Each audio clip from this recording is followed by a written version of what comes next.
VK news, राष्ट्र के नाम।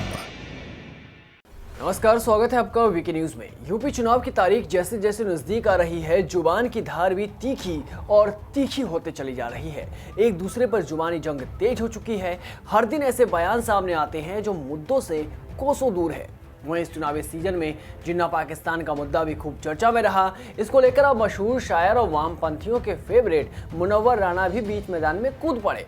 उन्होंने सवाल उठाते हुए कहा है कि जनता असल मुद्दों पर गौर कर ही वोट डालेगी।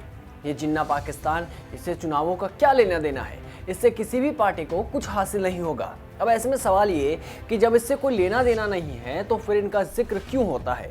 क्यों जुबान पर राष्ट्रवाद की जगह जिन्ना चले आते हैं और दुश्मन देश को मित्र बताया जाता है? जो पाकिस्तान सदियों से भारत में आतंकी घुसपैठ करवाता रहा, वो कैसे दोस्त बन सकता है? और जिस जिन्ना ने भारत और पाकिस्तान के बीच विभाजन की लकीरें खींच दी, उससे इतना प्रेम क्यों? और जिससे प्रेम कर रहे हैं मुनव्वर, उनसे सवाल क्यों नहीं पूछ रहे, बल्कि ये कहते हैं कि इसका चुनाव से कोई लेना देना नहीं? खैर, मुनव्वर राना ने बीजेपी पर तंज कसते हुए कहा कि अभी हम बोलेंगे कि आराम कर रहे हैं तो ये बोलने लगेंगे कि हमारे राम में आप आ क्यों रहे हैं। मीडिया रिपोर्ट के मुताबिक कहा जा रहा है कि राणा ने कहा कि करीब 6 महीने पहले हमने कहा था कि अगर उत्तर प्रदेश में अगर असदुद्दीन ओवैसी की मदद से योगी सरकार आएगी तो हम प्रदेश से पलायन कर लेंगे, जिसके बाद हमें काफ़ी परेशान किया गया। मेरे खिलाफ कई केस तक दर्ज किए गए। मुनव्वर राना ने कहा कि वर्तमान सरकार पलायन रट रही है, लेकिन इनकी वजह से काफ़ी लोग परेशान हैं। उन्होंने आरोप लगाते हुए कहा कि बीजेपी सरकार मुसलमानों में इतना खौफ है कि कोई बोल ही नहीं सकता है, और अगर फिर भी ओवैसी की वजह से बीजेपी सरकार आ जाती है तो हमें यहाँ रहने की कोई ज़रूरत नहीं है, मैं यहाँ से पलायन कर लूँगा। उन्होंने ये भी कहा कि अगर कैराना से 10 हिंदुओं के पलायन का जिक्र किया जाता है तो हज़ारों मुसलमान भी यहाँ से पलायन कर रहे हैं, जिस पर ध्यान दिया जाना चाहिए। मीडिया रिपोर्टों के मुताबिक उन्होंने कहा कि मुसलमान ने अपने घरों में छुरी तक रखना बंद कर दिया है कि पता नहीं कब योगी उनको बंद करवा दे। पीएम नरेंद्र मोदी पर निशाना साधते हुए कहा कि पीएम मोदी ने तो चीन के डर से शुगर को चीनी बोलना ही बंद कर दिया है।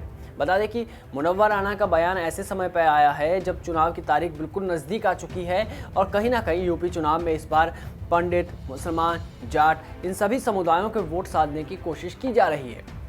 अखिलेश यादव और जयंत चौधरी पहले ही वाईएम के समीकरण पर चल रहे हैं, वहीं बीजेपी फुल ऑन मूड में है हिंदुत्व की राह पर। बता दें कि इससे पहले भी मुनव्वर को अक्सर डर लगता रहा है और फिर से अब डर लगने लगा है जब चुनाव की तारीख नज़दीक है। तो इन बयानों का इस चुनाव से क्या लेना देना है, ये तो जनता ही तय करेगी। फिलहाल इस खबर में बस इतना ही। देश और दुनिया की तमाम बड़ी खबरों से जुड़े रहने के लिए बने रहिए वीके न्यूज़ के साथ। नमस्कार। ये है ड्रीम मीडिया नेटवर्क और आप देख रहे हैं देश का पहला 24/7 digital news channel VK news, राष्ट्र के नाम।